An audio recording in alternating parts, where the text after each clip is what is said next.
Hello students, in the previous class we people have started the post-fertilization event. In the post-fertilization event we people have seen the 4 steps, that is first one is the endosperm, second one is the embryo, third one is the fruit and fourth one is the seed. And also in the previous class you people have seen the endosperm and its development. So what is endosperm here? It is the nutritive tissue which provides the nutrition for the developing embryo.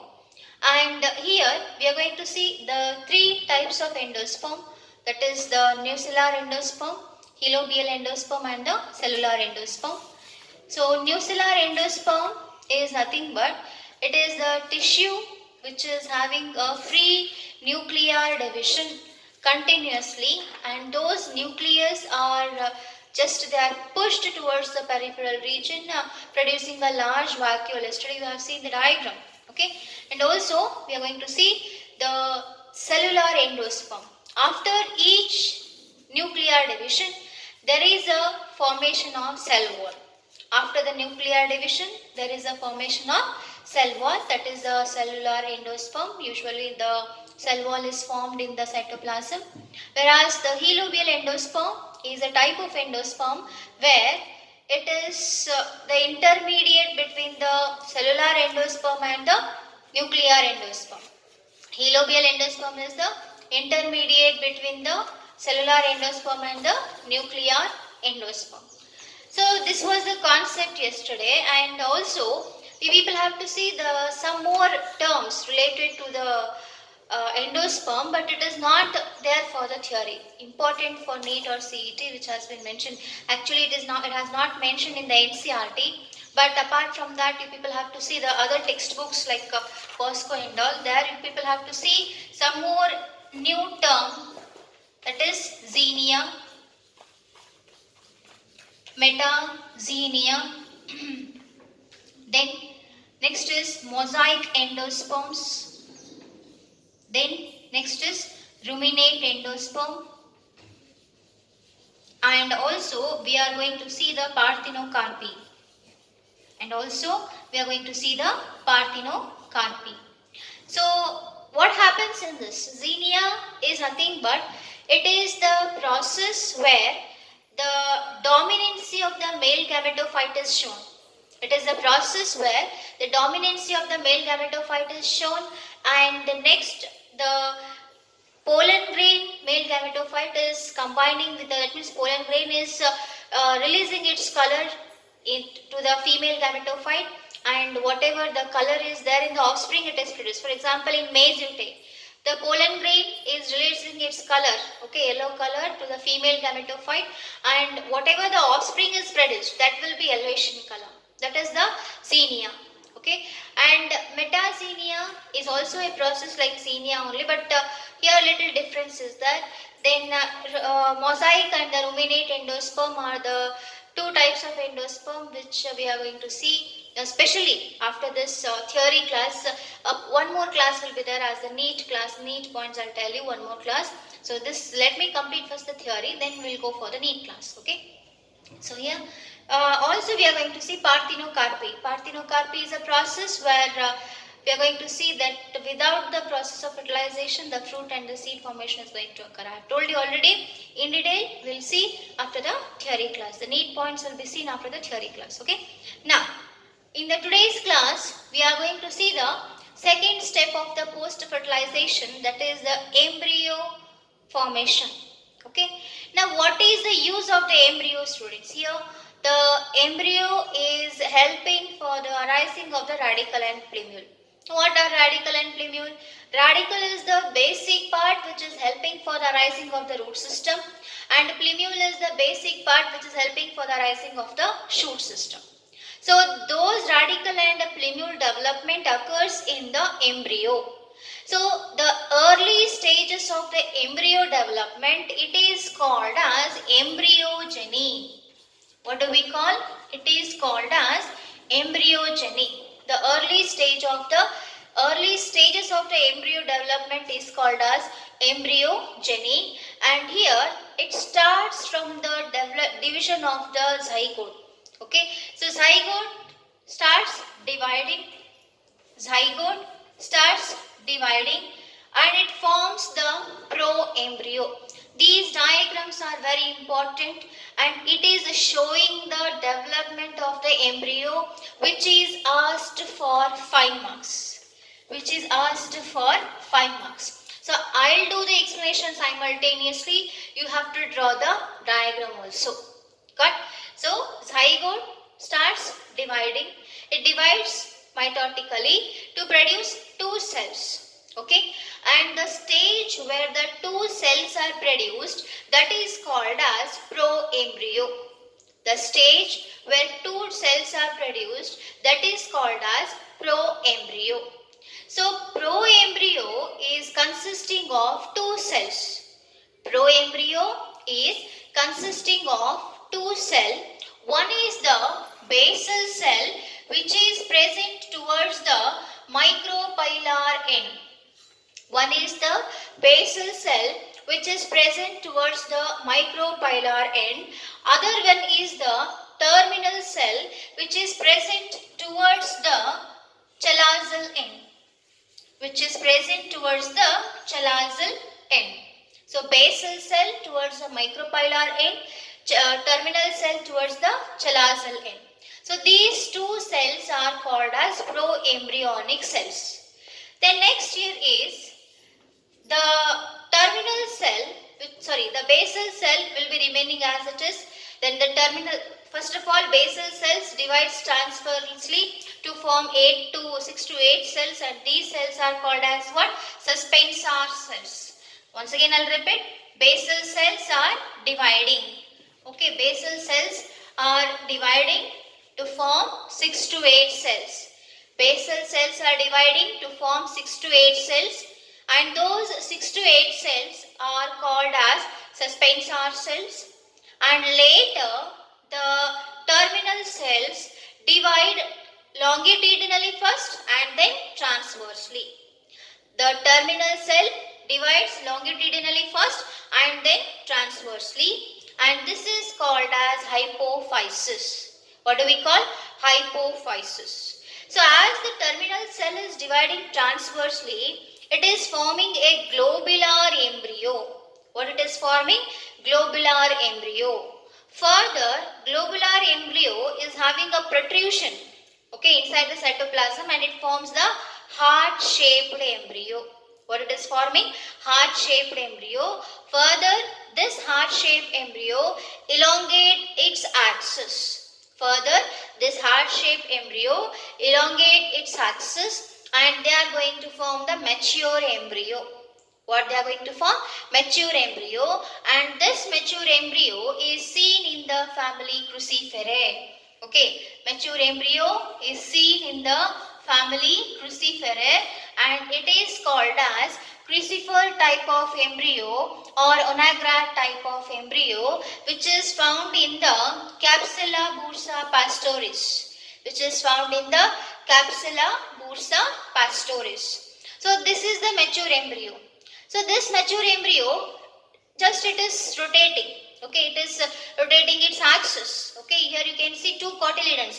Dicot embryo development, since we are going to see the presence of 2 cotyledons. So the cotyledons, they just come here, and the basal cell is turning around like this. So the presence of the plumule was here, radical was here. As it is rotating, radical comes here and plumule goes here. Okay, as there is a rotation of the embryonal axis, radical is going to come down and plumule is going to go upward.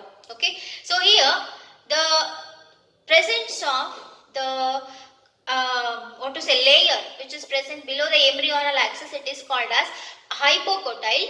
Which is present above the embryonal axis, it is called as epicotyle. So towards the epicotyle there is a presence of plumule.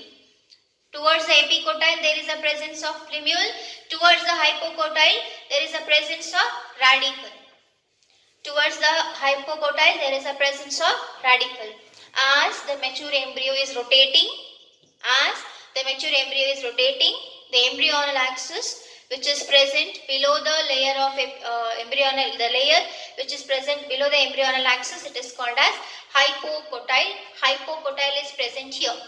Okay, so here in this region there is a presence of radicle, and below the radicle there is a presence of root cap. Below the radicle there is a presence of root cap, and above the level of embryonal axis it is called as plumule. And here the plumule and the radicle are the two types, basic parts, are the two basic parts where we are going to see from the arising of the plant, that is the root and the shoot system. So this is the complete development of the dicot embryo stages. Okay, this is the complete development of the dicot embryo. See, concentrate here. Zygote starts dividing into two cells, and that is basal cell and the terminal cell. And the presence of two cell stage is called as pro-embryo stage, and the further basal cell is divided longitudinally to form 6 to 8 cells, and those cells are called as suspensor cell. Later the terminal cells divides transversely, longitudinally first and then transversely, which is called as globular embryo. Globular embryo, just it is having a small protrusion inside this, and they are going to form the heart-shaped embryo. Heart-shaped embryo further elongates its embryonal axis, produces two layers, that is the hypocotyle and the epicotyle. The layer which is present below the level of the hypocotyle is called, below the level of embryonal axis, it is called as hypocotyle, and the layer which is present above the level of embryonal axis, it is called as epicotyle. So as the rotation occurs, as the embryonic axis rotates, what happens? The radicle is going to come down, that is hypocotyle is going to come down, which is acting as a radicle, and the plumule is going to come up, which is called as, that is epicotyle is going to come upside, which is called as plumule. So this is the development of the complete dicot embryo. It is the dicot embryo structure. Okay, so only this part is asked for 3 marks. Only this part, that is the development of the, not development, the structure of the dicot embryo is for 3 marks, and the complete development right from the zygote to the dicot embryo, it is asked for 5 marks. So diagrams are very important. You have to note down the diagrams. Diagrams are very important. You have to note down the diagrams. So this is the development of the dicot embryo. Similarly, the development of the monocot embryo also occurs. Similarly, development of the monocot embryo also occurs, but the difference here is, in the monocot embryo, so this is the structure of monocot embryo. Mono means single, cot means what? Cotyledon. So in the monocot embryo, we are going to see only one layer. Okay, other layer is not working. Since it is non-functional, it is converting into a epiblast. Since other layer is non-functional, it is called as what? Epiblast. So here we'll see the structure. So similar case, similar stages are there. Okay, up to here it will be similar. Up to here it will be similar. Further it starts dividing into a special layers like coleoptile are there, coleorhiza is there, and the scutellum is there. So this diagram for the exam concern, if we see, it is very important for 3 marks, or once again for the 5 marks along with the explanation.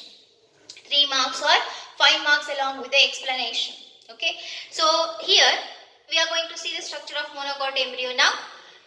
The scutellum, which is the shield shaped structure. Now down the definition here. Scutellum is the shield shaped structure. What is scutellum here? Shield shaped structure. Hope so you have drawn the diagram. Okay, so what is scutellum? Shield shaped structure which is doing the protection of the complete monocot embryo, which is doing the protection of the complete monocot embryo. What is scutellum here? It is a single layer which is a shield shaped structure, which is a shield shaped structure which helps for the protection What it will do? It will help for the protection. Then next, here we are going to see, of course, we have to see the two layers. But since there is a layer, only one layer is functional and other layer is non-functional, it is called as epiblast. Epiblast is the layer which is non-functional. What is epiblast here? It is the layer which is non-functional. Now, towards the epicotyle, above the embryonal axis. Okay, see, axis means here, like this it will be. Okay, so just it is dividing into two equal halves. So, above the level of embryonal axis, we are going to see the presence of the leaf-like primordia. Above the level of embryonal axis, we are going to see the presence of leaf-like primordia, and that leaf-like primordia is called as shoot apex. What do we call here? Shoot apex. The leaf-like primordia is called as shoot apex, and this shoot apex, okay, this shoot apex is having the process called as a plumule or shoot system. Shoot apex itself is the shoot system. Shoot apex is having a basic part called as plumule. Shoot apex is having what? It is having a basic part called as plumule, whereas below the level of embryonal axis, we are going to see the presence of radicle. Below the level of embryonal axis, what we are going to see?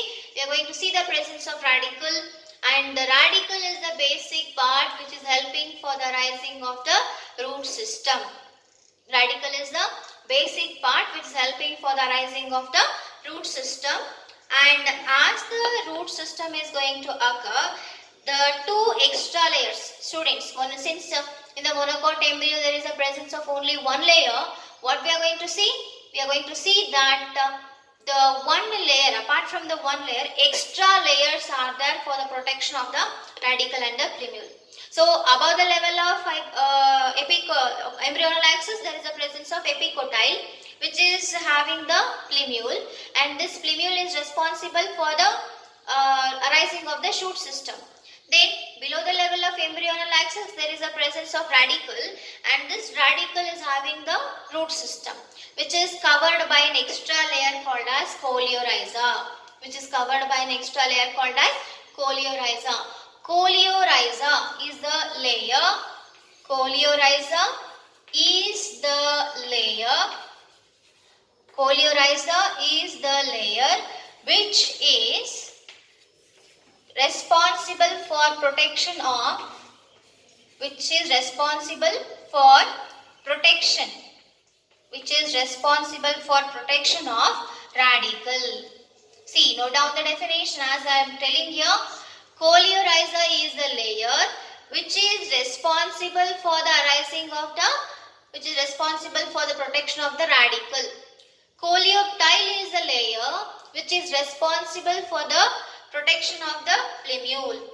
Plumule is protected by coleoptile layer. Radicle is protected by coleorhiza layer. Once again I will repeat. Coleorhiza is the layer which is responsible for the arising of the, which is responsible for the protection of the radicle. So radicle is present towards the hypocotyle. Coleoptile is the layer which is protecting the plumule, where the plumule is present near to the epicotyle. And complete monocot embryo is protected by a structure called as scutellum. Scutellum is a shield-shaped structure. What scutellum? Scutellum is a shield-shaped structure where it is helping for the complete protection of the monocot embryo. What it is doing? It is helping for the complete protection of monocot embryo. So this is the structure of the dicot embryo and the monocot embryo. Okay. So once again I will repeat. Please concentrate here. Development of dicot embryo is very important. That's why I am repeatedly telling the concept here. Okay. So diagram is there. Diagram is also important.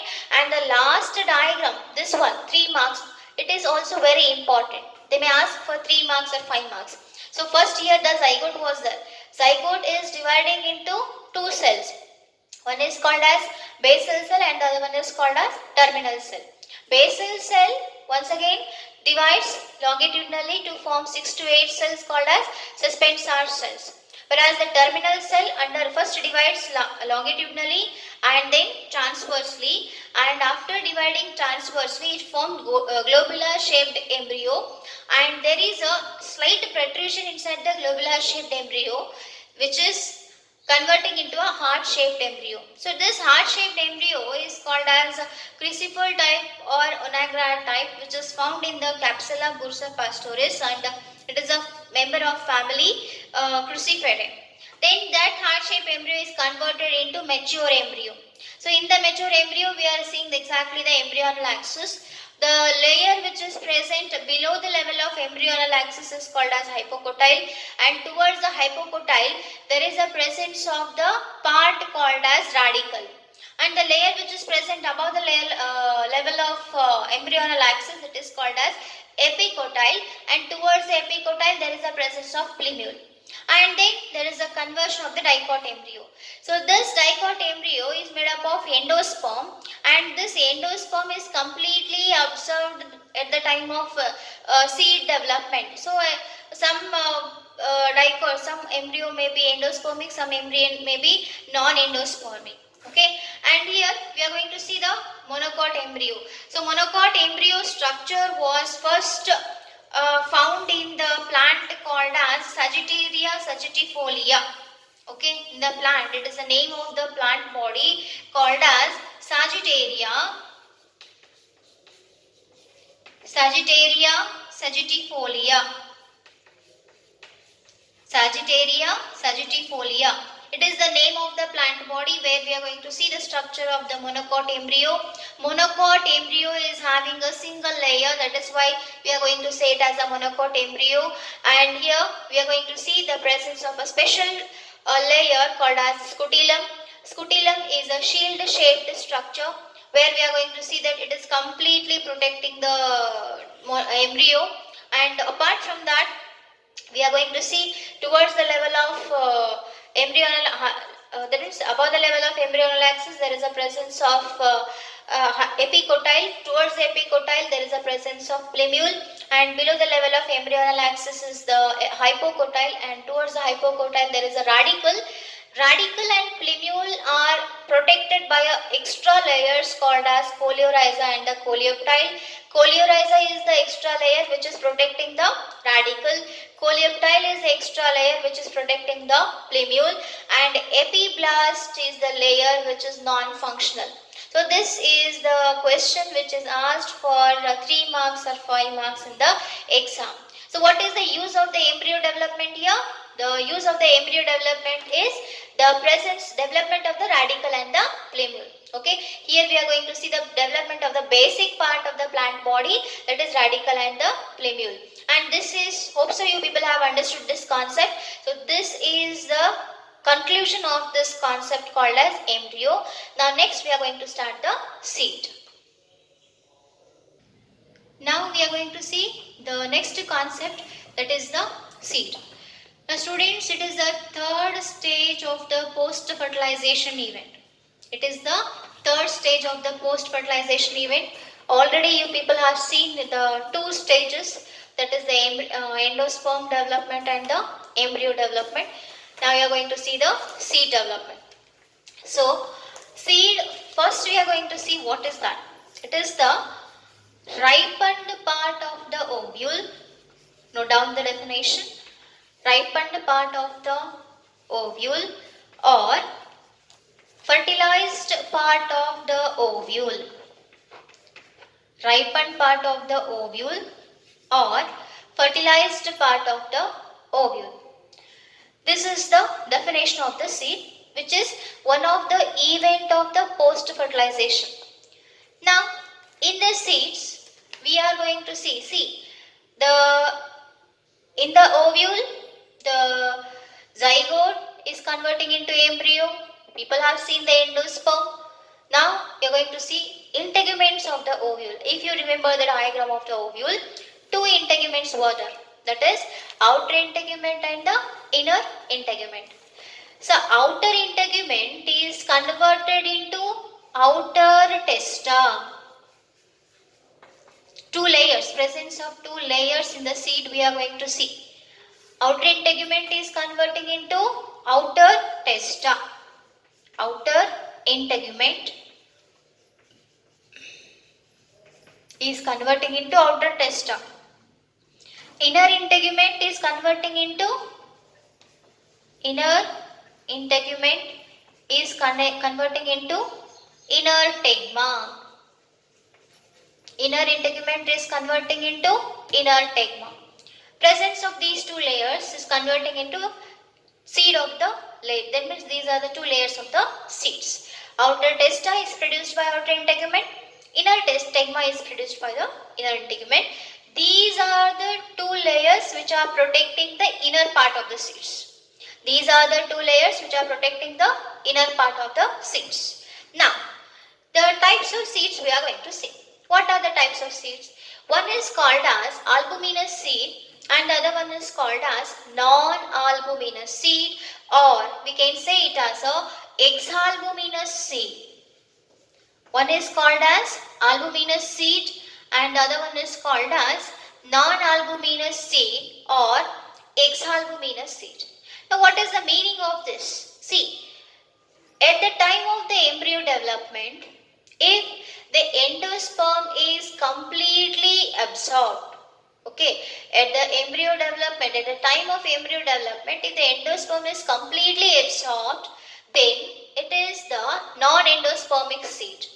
It is the non-endospermic seed. So here pea, groundnut, etc. we can give the example. Got? But if the endosperm is remaining still at the time of the embryo development, if the endosperm is remaining, then it is called as albuminous seed. Example, wheat, maize, coconut, etc. These are the two types of the seeds based on the nutrition. Based on the nutrition or based on the presence of endosperm. See, the first stage what you have seen, that is the endosperm development. Primary endosperm nucleus is converting into endosperm. Second stage what you have seen, zygote is converting into an embryo. The third stage what you are going to see, ovule is converting into a seed. Fourth stage what you are going to see, ovary is converting into a fruit. Now this seed is present in the fruit. Where it is present? It is present inside the fruit where it is ripened, where we can define it as a ripened part of the ovule or fertilized part of the ovule. Since it is the part of the ovule, the two integuments are converting into a two layers called as outer testa and the inner tegma. And one more small pore, the micropyle of the ovule is converting into a small pore towards the micropylar end, towards the chalazal end. Hilum will be there, that is also converting into a spot, that is hilum. It is also converting into a small part. Okay. Presence of two cotyledons. If there is a presence of dicot seed, then dicot means what? Two layers. What is the meaning of dicot here? Presence of two layers. So here you can see the presence of two layers along with the endosperm. Inside them, inside the layers, there is a presence of endosperm. Okay. Then one more structure is there, that is the monocot cyst. This is the diagram of the dicot seed. Okay, this is the diagram of the dicot seed. So one more diagram, if we see the structure of monocot seed, it is resembling to the monocot embryo. See, monocot seed structure is having a layers, following layers it is having. Okay, so first of all, this is the outermost layer which is called as a fruit wall or wall of the ovary, and inside this there is a presence of a proteinaceous layer called as allurone layer. Okay, inside this there is a presence of a proteinaceous layer called as allurone layer. Then the cytoplasm is divided into two parts. One is called as endosperm. Okay, one is called as endosperm. Okay, outermost layer is the fruit wall. Outermost layer is the fruit wall or wall of the ovary, we will say. Then inside that there is a presence of allurone layer. See, diagram is very important. You have to note down the diagram, especially this diagram. Allurone layer, which is a proteinaceous layer. Then cytoplasm is divided into two parts. The very first part is called as endosperm. Once again, it is the nutritive tissue. As people know, it is a tissue which is consisting of nutrition, and this endosperm is differentiated with the embryo by the layer called as epithelium. Epithelium is the layer which is helping for the differentiation of the endosperm and the embryo. And inside the embryo, we are going to see the following parts. What we are going to see? Inside the embryo, we are going to see the following parts. One is called as coleoptile. See, I have told you already that this embryo is resembling to the monocot embryo. Okay, coleoptile is protective layer which is protecting the plumule. And here there is a presence of coleorhiza. There is a presence of coleorhiza which is protecting the radicle. Okay, there is a presence of coleorhiza which is protecting the radicle, and here also a shield shaped structure is present, that is called as scutellum. What do we call? It is called as scutellum. This is the structure of the monocot seed. Monocot seed structure is very important for 5 marks or 3 marks. 3 or 5, fix it is. Okay, so here the structure of the monocot seed says that it is having a single layer where it is consisting of fruit wall. Attached to the fruit wall there is a presence of proteinaceous layer called as allurone layer. Allurone layer is the proteinaceous layer.